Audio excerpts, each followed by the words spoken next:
Salut les filles, je suis super contente de vous retrouver dans une vidéo pour vous faire une revue, encore une fois, du Make Up For Ever HD.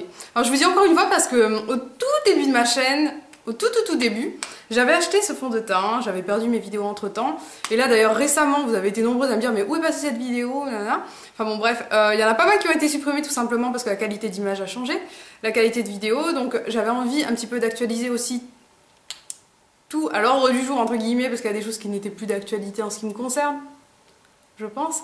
Et du coup j'avais envie de partager avec vous mon opinion sur le Make Up For Ever HD qui était à l'époque mon fond de teint préféré. Donc j'ai essayé pas mal de fonds de teint entre temps et je vais vous dire ce que j'en pense aujourd'hui. Alors je le porte actuellement sur ma peau. Alors je vais commencer tout de suite. La teinte, il s'agit de la 140. Alors maintenant je suis 140, avant je pense que j'étais beaucoup plus foncée que ça. Comme je me mets de moins en moins au soleil, ma peau a tendance à éclaircir forcément. Et ça se présente comme ceci avec un flacon pompe, le flacon est en plastique. Si j'ai une remarque à faire sur le packaging, bon c'est nickel, hein, c'est super bien, rien à dire. Presque rien à dire. La seule remarque que je peux faire, c'est le fait qu'il y ait une couleur en fait. Une couleur fictive sur l'ensemble du flacon, c'est-à-dire que lorsque vous avez plus de fond de teint, vous le découvrez un bon matin. Plutôt un mauvais matin, c'est-à-dire qu'en pressant comme une malade, vous vous rendez compte que vous n'avez plus rien dans votre tube, dans votre flacon. Et c'est bien dommage parce que justement on n'a pas de visibilité, mais bon, c'est la seule remarque que je peux faire à ce niveau-là. Alors concernant le petit flacon pompe, pour moi c'est un indispensable flacon pompe dans tout fond de teint, tout simplement parce que c'est le plus hygiénique bien sûr, et ça vous permet de faire ce que vous voulez entre guillemets de votre fond de teint, notamment celui-ci qui s'utilise après avoir agité le flacon. Donc je ne sais pas pourquoi il faut l'agiter, il y a certainement des produits qui se séparent, puis qui se mélangent par la suite, et qui font tout l'intérêt de ce fond de teint. Alors je ne sais pas si vous voyez, mais moi ce que je vois en tout cas, lorsque je l'applique, c'est qu'il y a une couvrance naturelle. Invisible disent-ils, et bien je suis entièrement d'accord. Alors la couvrance, elle est moyenne à modulable, c'est-à-dire que vous pouvez la rendre plus ou moins forte. Pour moi, de tous les fonds de teint que j'ai, c'est de loin mon préféré. Je tiens à vous le dire dès maintenant, tout simplement parce qu'il a un côté déjà. Ça c'est très intéressant je trouve. Pour les filles qui ont les peaux mixtes ou des peaux sèches ou des peaux grasses, je pense que vous allez adorer ce fond de teint. Même si vous avez la peau très grasse, je vous conseille davantage le Matte Velvet Plus de chez Make Up For Ever, qui aura vraiment tendance à bien absorber l'excès de sébum. C'est vraiment le top pour ça. Je trouve vraiment que c'est intéressant parce que justement il y a ce côté naturel mais vraiment couvrant. C'est-à-dire que là, en ce moment, je suis pas du tout au top de ma forme physiquement, mais vraiment pas du tout. J'ai des cernes atroces, j'ai une tête atroce. Il fait très bien son job, hein. Moi je dis bravo.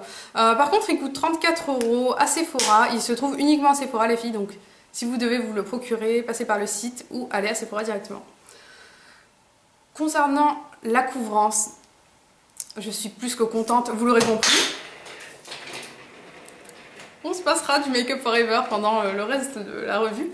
Mais par contre, ce que j'ai à dire au niveau de ce fond de teint, c'est que ce que j'apprécie, c'est que ça a fini satiné poudré. J'ai vraiment pas besoin de mettre ma poudre par-dessus, même si parfois je le fais. Par exemple, lorsque j'ai vraiment la peau très grasse, même si ça fait un bon moment que je l'ai pas fait. Honnêtement, je poudre plus du tout mon fond de teint.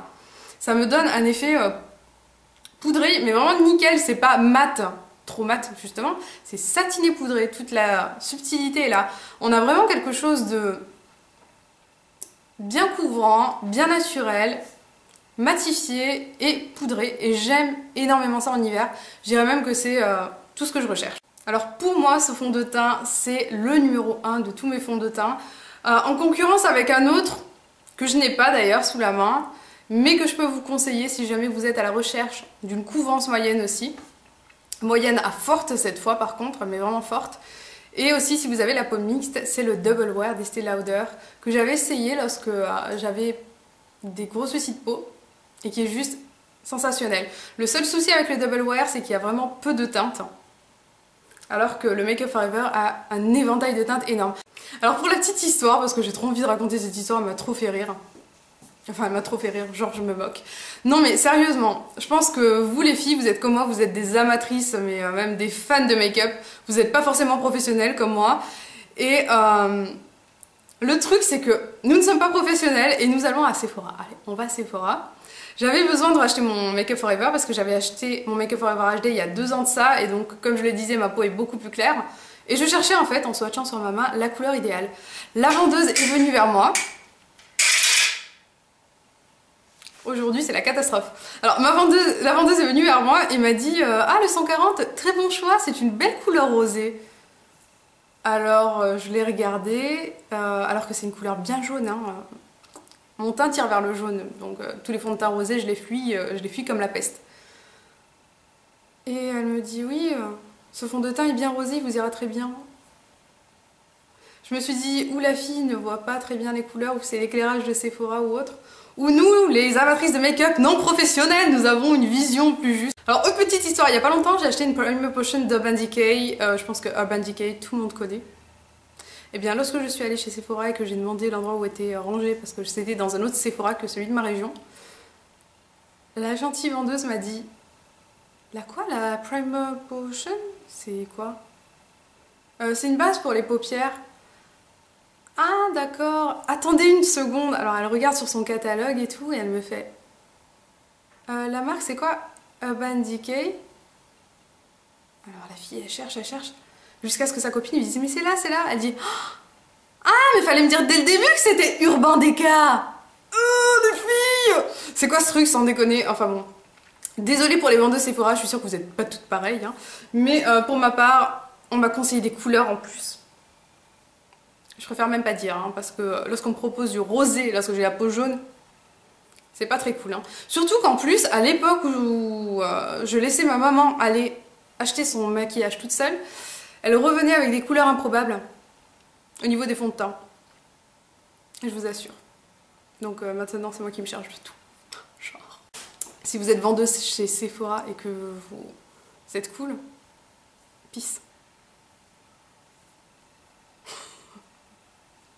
Alors j'espère que cette petite revue vous aura plu, quoi qu'il en soit vous l'aurez compris, c'est mon fond de teint préféré de tous les temps pour l'instant, puisque c'est le fond de teint qui me permet de ne pas avoir de retouches, de ne pas avoir à poudrer, puisqu'il a vraiment un fini parfait, je pense que vous le voyez.